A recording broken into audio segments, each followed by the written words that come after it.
أعوذ بالله من الشيطان الرجيم. بسم الله الرحمن الرحيم. السلام عليكم ورحمة الله وبركاته. إن الحمد لله نحمده ونستعينه ونستغفره ونؤمن به ونتوكل عليه ونعوذ بالله من شرور أنفسنا ومن سيئات أعمالنا. من يهد الله فلا مضل له ومن يضلل فلن تجد له وليا مرشدا. وأشهد أن لا إله إلا الله وحده لا شريك له وأشهد أن محمدا عبده ورسوله صلى الله عليه وعلى آله وأصحابه وبارك وسلم تسليما كثيرا كثيرا. أما بعد، فقال المؤلف رحمه الله تعالى نفعنا الله بعلومه وبعلومنا في الدارين آمين، إلى أن قال: باب ما يقول إذا أراد النوم اتجع على فراشه. ثم إلى ورينا في صحيح البخاري رحمه الله من رواية حذيفة وأبي ذر رضي الله عنهما أن رسول الله صلى الله عليه وسلم كان إذا أوى إلى فراشه قال: بسمك اللهم أحيا وأموت. ورأينا في صحيح البخاري ومسلم عن أبي ذر عن أبي هريرة رضي الله عنه قال: قال رسول الله صلى الله عليه وسلم: إذا أوى أحدكم إلى فراشه فلينفض فراشه بداخلة إزاره فإنه لا يدري ما خلفه عليه، ثم يقول: باسمك ربي وضعت جنبي وبك أرفعه. إن أمسكت نفسي فارحمها وإن أرسلتها فاحفظها بما تحفظ به عبادك الصالحين. وفي رواية ينفضه 3 مرات. Alhamdulillah, jamaah salat fardu zuhur rahimakumullah.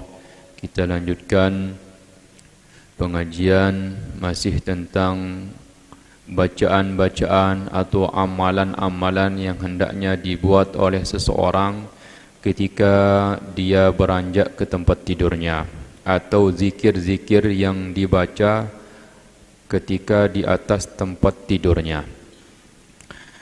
Mu'allif melanjutkan, dan telah kami riwayatkan pada Sahih Imam Al-Bukhari rahimahullah dari riwayat Hudzaifah dan Abu Dzar radhiyallahu anhuma, sesungguhnya Rasulullah sallallahu alaihi wasallam kana idza awa ila firashihi, adalah beliau apabila mendatangi tempat tidurnya, yakni kasurnya, beliau berdoa: Bismika Allahumma ahya wa amut, yang artinya dengan menyebut namamu ya Allah, ahya hamba hidup, wa amut dan hamba meninggal. Ini doa yang dibaca oleh seseorang ketika akan tidur. Ada juga yang meriwayatkan riwayat yang lain, Bismika Allahumma ahya wa bismika amut. Silahkan dipakai juga, silahkan. Cuma dalam hadis Imam Al-Bukhari, Bismika Allahumma ahya wa amut. Ahyanya dulu, hidupnya dulu, baru wa amut, matinya. Kemudian hadirin telah kami riwayatkan juga dalam Sahih Imam Al-Bukhari dan Imam Muslim dari Abu Hurairah radhiyallahu anhu, yakni nama lain Abu Hurairah adalah Abdurrahman bin Sakhar, nama asli beliau Abdurrahman bin Sakhar. Beliau mengatakan Rasulullah sallallahu alaihi wasallam bersabda: "Idza awa ahadukum ila firashihi", apabila salah seorang di antara kalian mendatangi tempat tidurnya, falyanfudh firashahu bidakhilati izari, maka hendaknya dia mengkibaskan tilamnya atau kasurnya atau tempat tidurnya dengan menggunakan kain dalam sarungnya atau menggunakan kain sarung, atau ulama mengatakan silahkan apa saja yang terbuat dari kain. Kemudian Nabi SAW sabdakan, fa innahu la yadri, sesungguhnya dia tidak mengetahui apa ma khalafa alih, apa yang terjadi, sebelumnya. Thumma yaqul, maka hendaknya dia berdoa, bismika rabbi wada'tu jambi wa bika arfa'uhu, dengan menyebut namamu wahai Tuhanku, aku meletakkan lambungku dan denganmu juga aku mengangkatnya. In amsakta nafsi, apabila engkau menahan diriku, farhamha, maka rahmatilah. Wa in arsaltaha, dan apabila engkau mengirimnya kembali, yakni ruh tersebut dikembalikan lagi, fahfadha, maka jagalah ruh tersebut, diri tersebut, bima tahfadhu bihi ibadakas salihin, dengan apa atau sebagaimana dengannya engkau menjaga hamba-hambamu yang salih. Dan riwayat lain disebutkan mengkibas tempat tidurnya sebanyak 3 kali. Baik hadirin jamaah rahimakumullah, pembahasan hadis ini adalah pertama, apabila kita setiap akan berbah atau berbaring di tempat tidur kita, maka hendaknya sebelum kita berbah atau berbaring, kita kibaskan dulu. Kita kibaskan tempat tidur kita. Sunnah Nabi SAW untuk kita kibas-kibaskan. Sambil berbacaan juga bagusnya baca, sebut nama Allah, Bismillahirrahmanirrahim, dikibas. Riwayat tambahan tadi itu 3 kali dikibas. Di sini Nabi SAW menyuruh kepada kita untuk mengkibasnya dengan sarung, bidakhilati izarih, dengan menggunakan kain sarung bagian dalam. Sebenarnya hadirin ulama menyampaikan bahawa bukan hanya sarung saja, silahkan yang lain juga silahkan menggunakan rida seperti ini, kita kibaskan. Karena Nabi SAW menyampaikan, karena dia tidak tahu apa yang terjadi sebelumnya. Nabi SAW menyuruh kita melakukan sesuatu, berarti di situ ada maksud sebenarnya. Dan ulama telah membahas apa yang tidak diketahui oleh manusia. Jadi ada sebagian ulama mengatakan bahawa kenapa kita mengkibas tempat tidur kita, karena biasanya tempat tidur itu hadirin ada yang tidur di situ, yakni makhluk Allah yang gaib, yang tidak dapat dilihat oleh mata, yang tidak dapat dengar oleh telinga suaranya, bentuknya enggak bisa dilihat oleh mata kasat. Maka dengan kita mengkibasnya, maknanya kita menyuruh dia untuk berjauh, menyuruh untuk menyingkir. Jadi biasanya hadirin bukan hanya tempat pengguringan, tempat tidur, rumah saja, kalau lama tidak dihuni, itu ada yang penghuninya juga. Ada penghuninya. Apa penghuninya hadirin? Ya hamba Allah Ta'ala yang lain, biasanya jin. Kalau rumah hadirin lama tidak dihuni, akan dihuni oleh makhluk Allah yang lain, jin kah atau syaitan kah, termasuk juga di situ makhluk gaib. Maka biasanya kalau rumah lama enggak digunakan itu, kita masuk terasa dia. Bahkan penghuninya merasa memiliki, jin tersebut merasa memiliki kadang-kadang. Maka setiap orang yang tinggal di situ diganggunya. Maka biar kita tidak diganggu, bagaimana caranya? Maka ikut sunnah Nabi SAW dalam masuk rumah, dan ikut sunnah Nabi SAW dalam tidur. Apalagi tempat tidur tersebut punya orang yang terdahulu, tiba-tiba kita datang tidur di tempat tersebut, maka kita kibaskan, kibas-kibaskan agar mungkin ada jin di situ, dia tidur di situ. Dengan kita mengkibas berarti kita suruh dia untuk berjauh. Dan hadirin, kita mengkibas-kibasnya juga biar kemungkinan yang kedua juga, kemungkinan ada semut di situ. Mungkin ada semut, nanti kalau kita tidak mengkibasnya, tertindih semut tersebut, jadi mati. Sedangkan membunuh semut enggak boleh hukumnya. Kadang-kadang kebanyakan di masyarakat kita ni marah dengan semut, jadi semutnya semprot, kadang pakai api.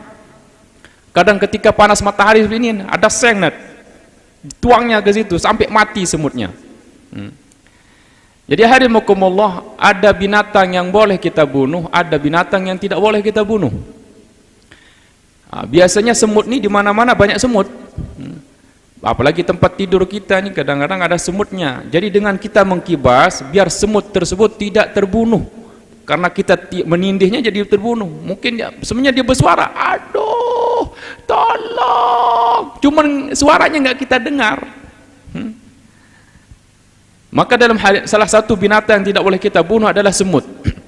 Sebagaimana dalam hadis yang diriwayatkan oleh Imam Ibnu Hibban dalam kitab sahihnya Sahih Ibnu Hibban, ada seorang sahabat mengatakan nahan Nabi pada babuz zajari, bukan, kalau Sahih Ibnu Hibban dia bukan memakai bab, tapi apa hubungannya dengan zikruz zajari an qatli arba'atin minad dawabut tuyur. Penjelasan tentang larangan membunuh binatang melata dan burung-burung.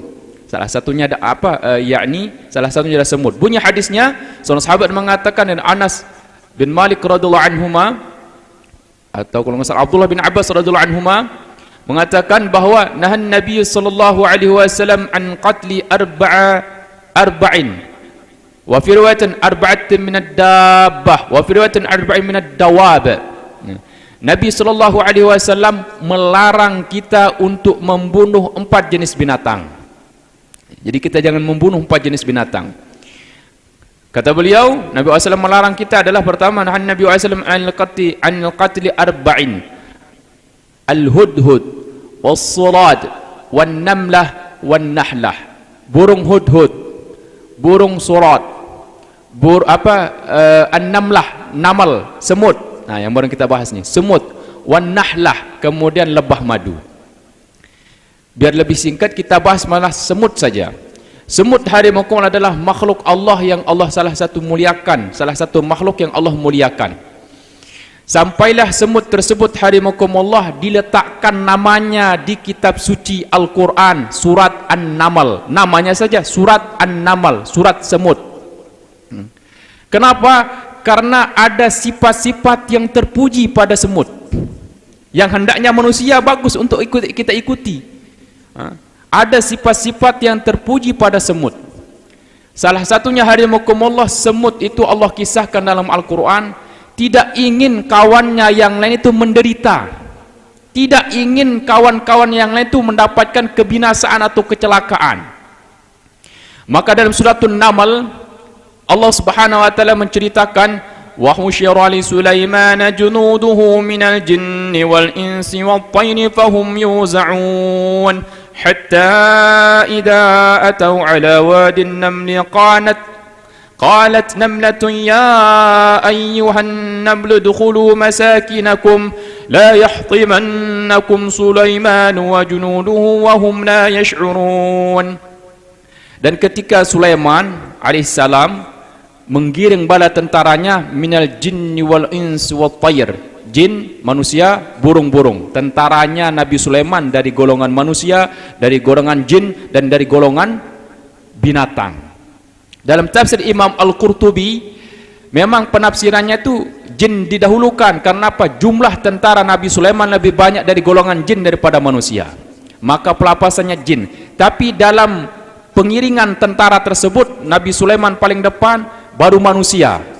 Tentaranya dari manusia, baru belakang itu jin, baru di atasnya itu burung. Dalam tafsir tersebut disebutkan Nabi Sulaiman itu dipayungi oleh sayap-sayap burung. Kalau matahari ini dinaungi oleh awan, dia mundur nih burung nih. Karena nanti kalau awan dia menyingkir, ketika Nabi Sulaiman akan mulai kepanasan, malah burung-burung ini, pasukan burung maju ke depan untuk menaungi Nabi Sulaiman alaihissalam. Jadi payungnya Nabi Sulaiman otomatis tanpa diremot-remot. Paham sendiri payungnya. Maka Allah Subhanahu wa taala lanjutkan, hatta sampailah mereka datang ke ala wadin namli, lembah semut. Sampai ke lembah semut, qalat namlah, maka berkata, di sini isim muannas. Jadi maknanya qalat namlah, perempuan, maknanya ratu semut berkata kepada yang lain, qalat namlatun ya ayyuhan namlu dukhulu masakinakum, wahai sekalian para semut, udkhulu masakinakum, masuklah kalian ke dalam tempat kalian atau rumah kalian atau lubang-lubang kalian, La yahtimannakum Sulaiman wa junuduhu wa hum la yash'urun. Jangan sampai kalian diinjak oleh Nabi Sulaiman, karena Nabi Sulaiman paling depan, dan bala tentaranya, sedangkan mereka tidak sadar. Tidak sadar karena kalian kecil, nggak sadar kalian diinjak. Allah perdengarkan hadimakumullah suara semut ke telinga Nabi Sulaiman alaihissalam. Kalau secara logika itu semut jaraknya dengan Nabi Sulaiman itu 1 meter, pasti keinjak tuh semut. Maknanya apa? Lebih dari berapa meter, jauh jaraknya. Maka ketika itu langsung instruksi dari raja, komandan, stop mendadak, stop. Jadi semua pasukan itu stop mendadak. Jin stop, manusia stop, burung juga stop, nggak berlanjut lagi. Maka ditanya, wahai ada apa wahai Nabi Allah Sulaiman? Maka Nabi Sulaiman mengatakan, kita berhenti dulu di sini karena di depan kita ini ada semut, banyak semut yang ketakutan untuk kita injak. Kita berhenti di sini sebentar sampai mereka semua masuk ke dalam lubangnya, baru kita jalan. Jadi Nabi Sulaiman dapat mendengar perkataan semut. Dari sini hadimakumullah, tentaranya takjub dengan kehebatan pendengarnya Nabi Sulaiman. Coba kita ini sekarang mengheningkan cipta. Adakah di antara kita yang mendengarkan suara semut? Padahal di sini banyak semut hadimakumullah, ada semut. Dia bertasbih itu, berzikir. Cuman salah satu di antara kita nggak mampu mendengarkan suara semut. Saking lemahnya kita. Nabi Sulaiman mampu mendengar suara semut. Takjub tentaranya Nabi Sulaiman melihat kehebatan pendengarannya Nabi Sulaiman. Itu baru mereka takjub dengan pendengarannya, kehebatan pendengaran Nabi Sulaiman. Maka bagaimana hadirin halnya dengan pendengarannya, sifat mendengarnya zat yang menciptakan Nabi Sulaiman alaihissalam, Allah Ta'ala. Nabi Sulaiman saja hebat pendengarannya, itu baru makhluk. Nabi Sulaiman adalah makhluk ciptaan Allah, jauh lebih hebat lagi pendengarannya. Allah Jalla wa'ala, Allah Sami', As-Sami' huwa Allah, As-Sami' pakai ya, maha mendengar, Allah Ta'ala. Diperdengarkan. Maka hadimakumullah, dari situ kan Nabi Sulaiman tidak tidak sadar, maka kita juga kadang-kadang kita tidak sadar ada semut di situ, maka kita kibaskan biar semut tersebut hadimakumullah menyingkir semua, sehingga kita tidur tidak menyakiti makhluk Allah yang bernama semut. Kemudian kenapa Allah muliakan semut juga? Karena semut hadimakumullah ada sifat yang sangat mulia juga. Coba pian lihati semut, iringan semut, barisan semut tuh, masya Allah, punya bertemuan. Ini semut berlawanan arah. Nah, bersentuhan dulu nah, bersentuhan. Tak. Kadang mau langsung bersentuhan dulu nah. Tak. Hanya pindah. Tak. Hanya pindah. Maksudnya apa hadimakumullah? Bersalaman dulu. Assalamualaikum. Mun hendak bersalam pakai betis, soalnya kepalanya kebesaran daripada betisnya. Bisa bersalaman, jadi kepalanya dihantupkan. Menyapian di Mekah tuh ada orang-orang Bahrain atau orang-orang Oman. Itu cara salamnya biasa salaman. Cupiki, cium pipi kanan, cium pipi kiri, baru hidung dengan hidung. Nah, ulun sering melihat, karena lama tinggal di situ, jadi kalau bapak-bapak lama tinggal di situ bergaul dengan orang Arab, ada namanya orang Oman tuh, salamnya seperti itu, seperti semut, salaman dulu pakai tangan, baru pipi kanan, pipi kiri, baru hidung dengan hidung. Nah, cara mereka salaman tuh. Kalau kita mungkin agak susah untuk mengamalkannya. Kenapa?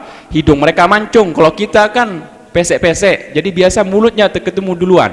Nah, itu semut hadimakumullah bersalaman. Ini kadang-kadang manusia hadimakumullah kalah dengan sifat semut. Tahu dia Islam, kenal satu komplek, tapi kalau bertemuan seolah-olah orang nggak kenal. Salam, bertemu hadimakumullah Nabi SAW saja terpisah oleh satu pohon yang agak besar, bertemu lagi Assalamualaikum. Ada satu dinding, pada tadi sebentar saja, cuma dinding nih lewat, ketemu lagi Assalamualaikum. Jadi bagus kita amalkan. Sebelum masuk mobil kan, naik mobil Assalamualaikum. Walaupun tadi sudah ketemu, sudah salam, maka Assalamualaikum. Saling bertemu hadimakumullah. Saling menegur sapa, ucap salam. Kemudian sifat sebut kita lihat hadimakumullah, sifat kerjasamanya luar biasa. Dan sifat keinginan untuk mendapatkan suatu kebaikan untuk sama-sama. Contohnya coba pian ada semut, pian taruh beras satu, Perhatikan, ada satu semut datang, pasti dia gelisah tuh, ketemu dengan semut, gelisah. Pergi lagi, manggil kawannya. Kalau bahasa kita, oh kawanku sini nah, sini ada beras nih nah, berkelilingnya mencari kawannya. Oh ada beras itu. Ada rezeki sini sama-sama. Maka dia panggil orangnya, harimakumullah, ya Allah. Kalau kita kan dapat dunia, umumnya diam aja lah, kita aja yang dapat, jangan berpadah lawan tetangga. Allahu Akbar. Kalau dapat keduniaan, semua dapat keduniaan, manggil yang lain. Kemudian hadimakumullah, kerjasamanya juga dalam mengangkut padi atau mengangkut beras tadi itu, masya Allah, gontong royongnya luar biasa. Diirit tuh gontong royong sampai nggak dapat tempat di bawah, naik ke atas itu semut, hadimakumullah. Ingin dapat kerjasama, ingin bekerja sama. Coba kalau kita ada sifat semut seperti itu, hadimakumullah, masjid nggak lama permintaan, renovasi masjid, pembangunan masjid, insya Allah nggak sampai 1 tahun selesai. Kenapa? Bekerja sama, tenaganya, uangnya, pikirnya, semua bekerja sama untuk mencapaikan istilahnya untuk pembangunan tersebut. Maka di situ ada sifat mulia dari semut, maka kita dilarang untuk memenuhi semut. Baik hadimakumullah, kita lanjutkan tadi. Kemudian pembahasan hadis ini yang berikutnya, hadimakumullah, Nabi SAW kan mengajarkan kita doa, in amsakta nafsi farhamha wa in arsaltaha fahfadha. Jadi ulama nafsi, diri atau ruh, di situ maksudnya di situ apa hadimakumullah adalah ulama bagi tahu kepada kita bahwa pada diri kita ni ada 2 ruh. Ruh jasad yang menyebabkan manusia bergerak, dan ada ruh sadar atau disebut dengan ruh mimpi. Ruh mimpi. Makanya ada doa lain, hadis sahih, doa bangun tidur selain alhamdulillahilladzi ahyana ba'dama amatana wa ilaihin nusyur. Segala puji bagi Allah yang telah menghidupkan kami sesudah mematikan kami dan kepadanya kita dikembalikan. Ada satu doa lagi Nabi SAW mengajarkan kepada kita, alhamdulillahilladzi radda alayya ruhi wa adhinali bidzikri. Segala puji bagi Allah yang telah radda alayya ruhi, yang telah mengembalikan kepadaku ruhku. Ruh apa itu kata ulama? Ruh mimpi. Jadi kadang-kadang mungkin pian pernah melihat di dalam mimpi pian suatu tempat. Di suatu tempat sering pian melihat di mimpi itu, cuman pian nggak pernah datang ke tempat tersebut. Contohnya ulun asli Nusa Tenggara Barat, Lombok. Nggak pernah sebelumnya, sebelum ke Mekah nggak pernah sama sekali ulun ke Banjarmasin. Cuman dalam mimpi ulun sering saya lihat satu tempatnya di Amuntai. Di Panyuran. Tempatnya itu ada sebuah masjid, mulai dari dindingnya, jendelanya, halamannya, pekuburannya, sampai ulun ingat. Karena sering-seringnya mimpi ulun mimpi ke tempat tersebut. Jadi setelah lama ke Mekah, dari Mekah langsung ulun balik ke Banjar dulu sebelum balik ke Lombok. Dibawa orang ke Amuntai, ke masjid tersebut ulun lihat. Bingung ulun kan, kayak pernah saya lihat nih, dindingnya persis, dindingnya, cat jendelanya, halaman luarnya, sampai hafal karena masih kecil, sering kita lihat. Di mana saya lihat ini? Tapi saya pertama kali saya ke Banjarmasin, ke Amuntai. Ingat, oh ternyata mimpi, dari mimpi.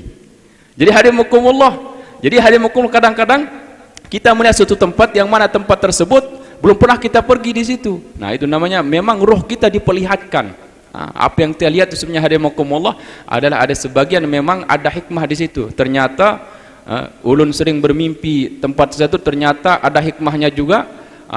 Kita lihat, oh kok saya lihat ini. Jadi betul kata hadis, radda alayya, kata ulama yang menjelaskan, betul berarti mimpi, ada roh mimpi kita betul kalau melihat sesuatu tuan.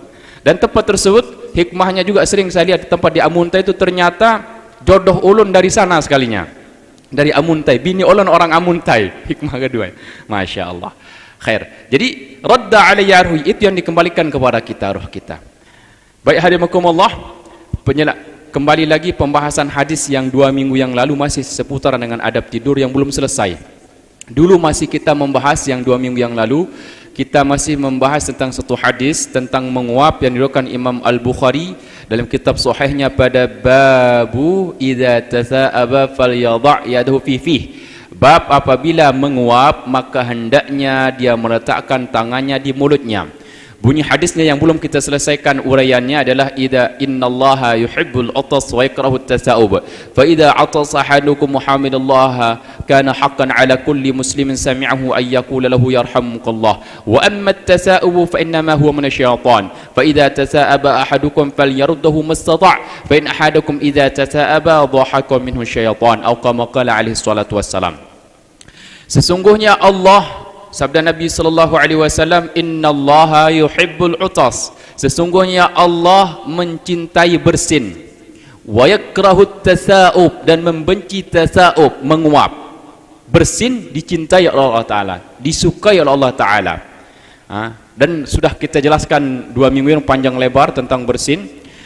Kemudian wa idza atasa ahadukum muhammidallaha kana haqqan ala kulli muslimin sami'ahu ay yaqula lahu yarhamukallah. Apabila salah seorang di antara kalian dia bersin kemudian memuji Allah dengan ucapan alhamdulillah fahimidallah, adalah hak atau kewajiban untuk setiap orang Islam yang mendengarkannya untuk mentashmidkan kepada dia dengan ucapan yarhamukallah. Juga kita jelaskan juga dulu untuk laki-laki apa ucapannya, untuk perempuan apa ucapannya, dan bagaimana cara jawabannya sudah kita jelaskan. Baik, kelanjutan hadis tersebut, wa ammat tasa'ubu fa innama huwa minasyaitan. Dan adapun tasa'ub, menguap, kan sering kan kita kan merasa tidak bersalah menguap itu. Wa ammat tasa'ubu fa innama huwa minasyaitan. Adapun tasa'ub, sesungguhnya tasa'ub tersebut adalah perbuatan syaitan, dari syaitan. Segala tingkah laku syaitan atau yang asalnya dari syaitan jangan kita ikuti. Contohnya dulu waktu kita bahas tentang bab masjid, tashbik, perbuatan tashbik. Tashbik seperti ini perbuatan syaitan. Fa inna tashbika minasyaitan, karena tashbik perbuatan syaitan. Idza kana ahadukum fil masjid fala yushabbikanna fa inna tashbika minasyaitan. Dalam hadis Imam Ahmad, dalam kita pernah ulun sampaikan di sini, apabila salah seorang di antara kalian berada di masjid, jangan seperti ini, tashbik. Karena tashbik perbuatan syaitan. Segala tingkah laku syaitan kita jangan ikuti. Wala tattabi'u khutuwati syaitan innahu lakum aduwwum mubin. Jangan kalian mengikuti gerak-gerik atau langkah-langkah syaitan, karena syaitan adalah musuh yang nyata untuk kalian. Baik, menguap. Menguap juga adalah perbuatan ada dari syaitan. Wa ammat tasa'ubu fa innama huwa minasyaitan. Karena dari syaitan maka Allah benci. Pangkal hadisnya tadi, menguap. Jadi hadimakumullah, menguap. Kenapa dibenci Allah Subhanahu wa taala? Tapi menguap, rata-rata kita pasti menguap. Maka bagaimana caranya agar menguap kita jadi pahala? Maka bagaimana caranya agar menguap kita jadi pahala? Pertama, tahan untuk kita menguap. Karena Nabi sallallahu alaihi wasallam sabdakan, fa idza tasa'aba ahadukum falyaruddahu mastata'.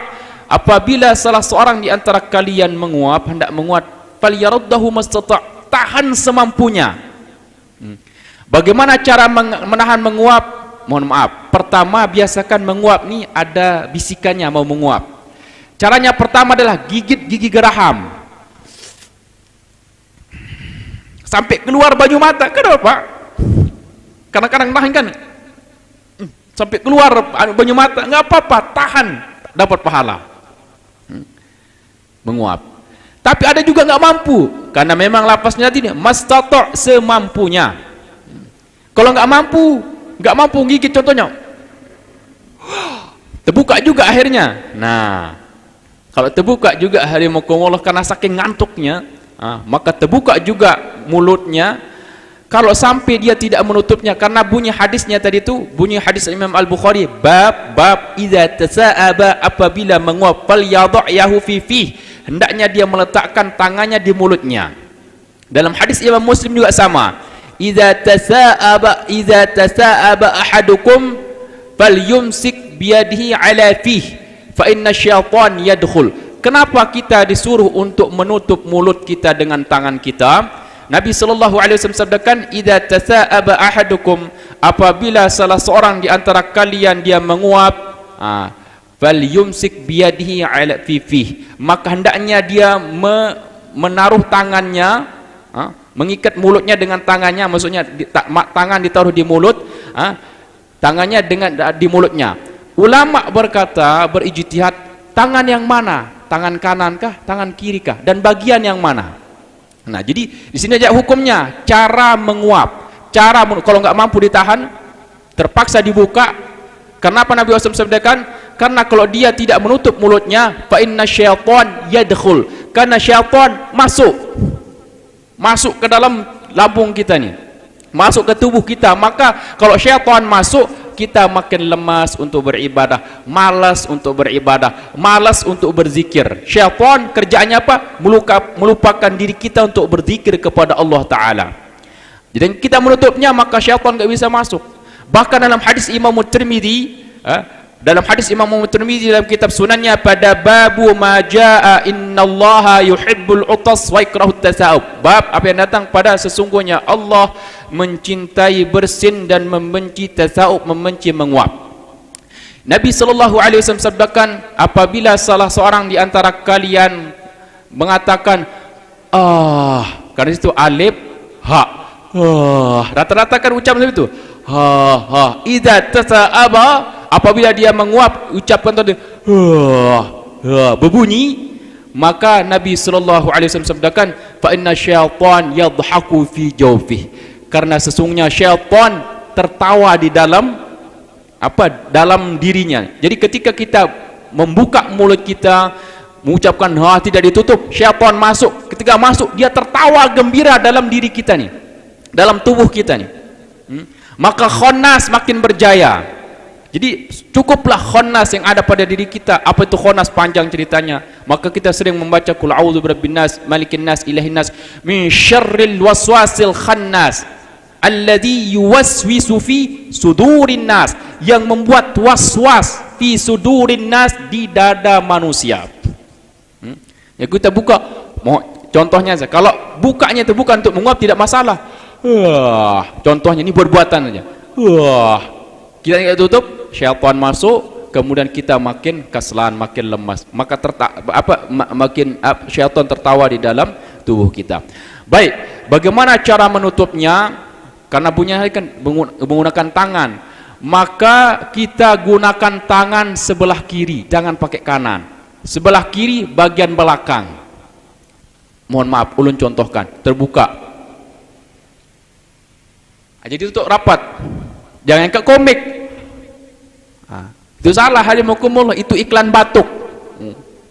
Jadi sebenarnya batuk kalau apakah jadi ditutup kalau menguap, kalau bersin dua tangan, tapi kalau menguap satu tangan. Kalau nggak mampu ditahan, bagian belakang dan bagian belakang pakai kiri. Kenapa? Dari syaitan. Yang buruk-buruk dari syaitan, yang agak kurang baik itu pakai kiri. Cebok, bersih, najis, kiri. Bersihkan kotoran pakai kiri. Yang baik ini kanan.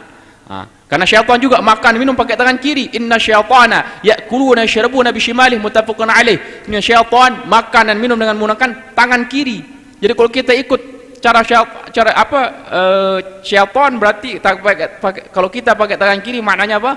Kita mengikuti cara syaitan. Maka kita tutup dengan tangan kiri.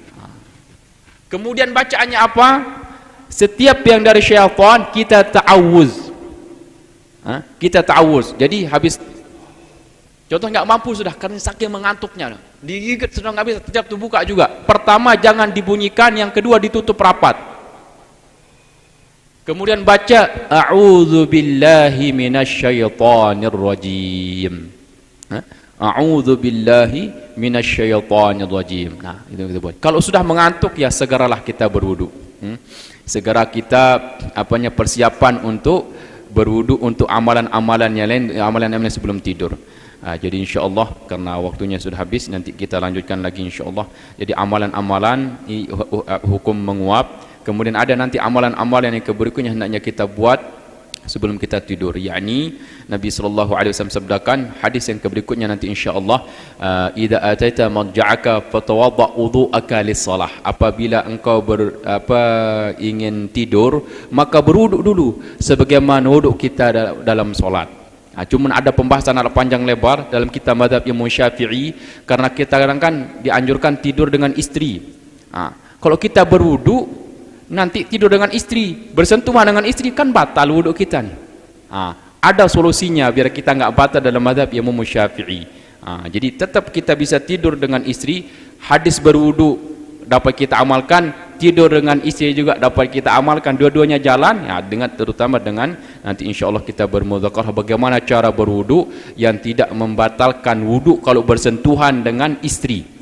Karena perlu juga kita pelajari nanti, soalnya kalau buat pian pergi ke Mekah itu untuk tawaf, kan tawaf syaratnya adalah ada wudu. Punya pian wudu tetap cara mazhab Imam Syafi'i, tetap hari Mekah bersentuhan laki-laki perempuan batal wudu kita. Padahal kadang kita jaga diri kita hari Mekah, tapi orang yang menyentuh batal jadi wuduknya, batal wuduk lagi, tawaf batal lagi, enggak selesai tawaf kita nih.